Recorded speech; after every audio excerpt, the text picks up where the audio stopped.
This is the other B elevator at the 1968 building at Allegheny Valley Hospital in Natrona Heights, Pennsylvania. There's a set of two over there. This is another Otis block button. This one only goes up from this point. This one's a lot smaller. There's a newer Otis sensor.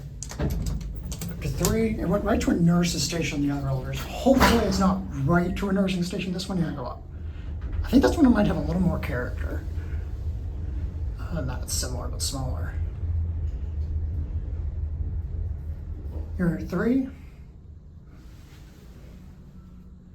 This one's got 3 doors. It's close enough that it's not the best ground level. We will go back down to ground before anything happens. It's a basic, there's an 88 front right there. It's a basic fake green Otis got. This one has railings on all the sides compared to the other ones, which have no railings at all. Again, this one's a lot smaller. 2,500 pounds, but it seems even smaller than that, but maybe just compared to the other ones. Here back at ground.